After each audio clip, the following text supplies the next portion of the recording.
et finalement vous n'êtes l'essentiel. pas tombé dans ku leen attaqué rek ngeen génn tontu DG di tontu seen tous les ministres di tontu ba finalement ñi nga xamante ne waroon na comme ni ko Georges waxee benn simple communiqué wala bañ leen parvenir sax créer yi basta mais benn célébrité wala non koo xamante ne sax du liggéey te vous sànq êtes tombé wax naa dans la ce ko. piège. Non, on n'est pas tombé dans ce piège. Je parcours le territoire depuis plusieurs semaines. Tey nekk sama liggéey toute la journée. Je me suis aménagé un petit temps pour venir communiquer, mais aussi parler d'actualité parce que aussi la politique c'est ça la bu ñu waree dem ci plateau yi wax dañuy dem ci plateau yi wax te dañ ko ñu agenda ba mu xaj ci mais encore soxna Khady faisons la politique autrement te loolu c'est la réalité.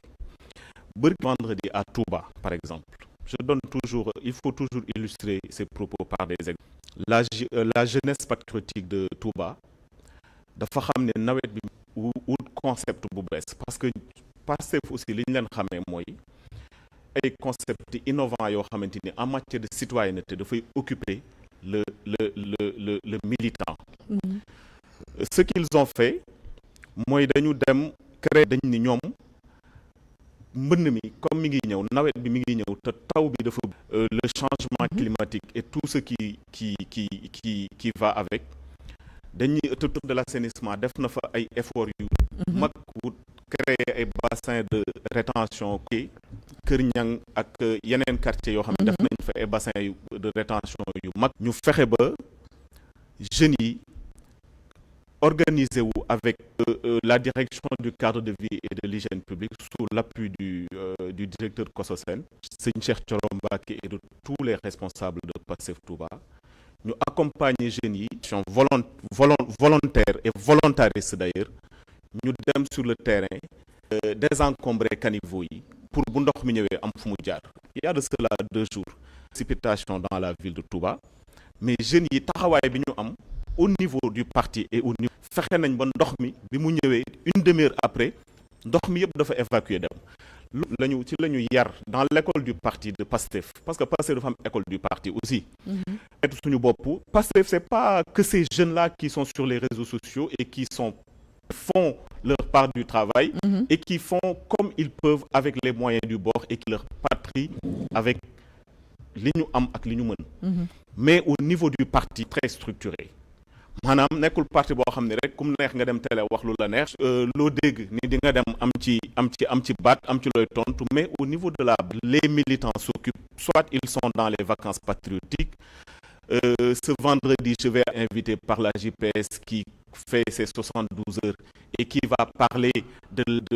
du pôle Nord, de ses atouts, mais aussi du Sénégal 2005, le rôle que les jeunes doivent jouer en matière d'entrepreneuriat pour que ñu mën a def taxawal ay coopératives agricoles et cetera liggéey c'est que Sénégal communication bi il faut que il faut si le gouvernement communique sur ses actes waxee nit ñi ñoo bëggul waxtaanee li nga xamante ni moo ñor Sénégalais un débat public un débat constructif tey man sama télé pour ñu waxtaan ci décentralisation nañ ci waxtaan wax place des pôles territoires en fait la mise locale parce que ñu waxtaan ci la gestion des ressources humaines territoriales collectivités d'accès de compétences et cetera yooyu dañ ci waxtaan ñu def ku bëgg a opposé wu nga ni li ngeen di def baaxul parce que lii ak lii ngeen proposé def lan la est-ce qu'on peut savoir qu'est-ce que vous faites et justement centre national de la fonction publique ñu waxtaan ci waaw filmer foofu noonu il faut ñu dem waaw ñu waxtaan ci di échanger sur ces débats de fond plus important te duñu mos a nangu dem ci plateau yi pour ay wax jëmalewul Sénégalais yi fenn parce que dañuy rompre le contrat de confiance qui nous lie aux Sénégalais wóolu yaakaar ñu yónni ñu te yàkkamti ñu il faut qu'on soit aussi mais aussi ñooy dem ci plateau yi. waaw mais mu ñàkk su ma jëlee ku mel ni Amadou Ba nga xam par exemple actuellement la convocation Badara Gadiaga il a fallu que seen qui fait partie des cadres su ñu jëlee ku mel ni Amadou Ba xam nga ni bokk na ci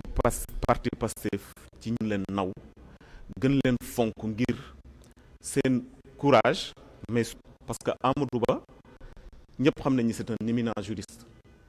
dafa am xam-xam si dafa am courage politique à l'image de beaucoup de cadres de Pastef yu nga xamante ni bi opposition ba tey ji li ma wax rek ils sont si seen feuille de route la ñu nekk mais aussi constance la ñu nekkee ci li nga xamante ni moom la ñuy liggéey ñu am ci réew mi gis nga réew mi buñ ko bëgg ko defar il faut que ñu tuuti le débat il faut aussi qu'on ait le courage de nos idées que ñu ñëw di ci wax au niveau des plateaux ñu bàyyi émission yi nga xamante ni te loolu j'ai responsabilité des médias. kon yaa ngi may rejoindre. dama lay rejoindre. xam nga lu tax tey ma aussi des débats que mais xam nga lu tax ma sañ ñëw fii man tey parce que je sens qui respectent leur métier des gens qui sont professionnels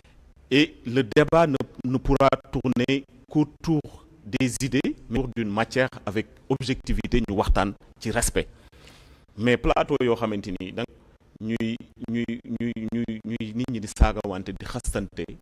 ay kilifa toog nit ñu yiiw ci réew mi nit ñoo xamante ni tey mbënn mi ngi leen jaaxal nit ñoo xam ne seen doom liggéey nit ñoo xam ne ñi ngi ne géej na dund gi wàññeeku et cetera to am une émission en prime time le vendredi de surcroît ngay permettre ay wax yoo xamante ni amalul benn njëriñ sénégalais yi je suis d'accord man genre mais aussi sa responsabilité dina la yóbbu foo xam ni fépp foo war a taxaw ngir sa réew dégg lu la neex ak lu lay naqadi da nga koy def parce que sa réew jaral na la ko parce que Amadou Ba bu ñuy dem ci yenn émission yi c'est pas pour dem di wax ay waxu ñàkk fayda même si on parle de justice même si on parle sujet bu mu mënti nekk mën nañ ko waxtaanee ci respect jël nit ñi ak les considérations personnelles ñu tegee ko de côté waxtaanee li nga xamante ni mooy le fond d'accord Khady la responsabilité des médias parce que responsabilité aussi des membres de Pastef nga xamante ne aussi chaque vendredi dañ leen di envoyer ay d'accord te yéen ay sélectionné émission yi ngeen di def je suis tout à fait d'accord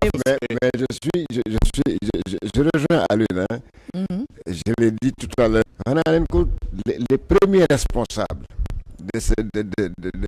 niveau c'est les journalistes effectivement parce que journalistes ñooy invité ñoo xam ne parfois nga invité ni donner l'exemple de ngay wax mbirum santé tey ngay waxtaane mbirum santé nga dem invité koo xam ne mécanicien génie rien contre lay di sekkal li nga xam ne mbirum santé la yow ban xam-xam nga bëgg mu wax la non journalistes yi ñuy animer les débats parfois da ngay dégg thérapie au lieu nga nekk ko saare bi loolu c'est pas le fait comme si tu l'encourageais à aller plus loin. Est-ce qu'on n'est pas prisonnier ci ouais, mais l'attaque est virulente donc malheureusement un invité parce qu'il est pertinent on l'invite parce que day ñeme wax njombe maanaam day wax loo xam ne le lendemain ñu nekk si dëkk bi au lieu ñuy waaw diw de lu mu wax keroog mën na génne réew mi si économie si descente mais ne waaye dégg nga kii lu mu wax démb diw dans sa vie privée ndeke diw diw nii loolu ça nous avance à quoi? D'accord. Mais donc les premiers responsables sont les journalistes qui invitent ces gens-là. Mais ñoom ñu aussi di accepter les yoo xam ne am na yenn émission yoo xam ne. Oui, parfois également. Parfois des émissions. L'invité te dit que je serai avec qui? Une duel. Parfois nga invité mu nekk ce sera avec qui? Boo ko waxee diw mu ne la débattre ak moom parce que il faut veiller à ça. Alors di fàttali aussi ni monsieur Aliou Directeur, vous êtes en dehors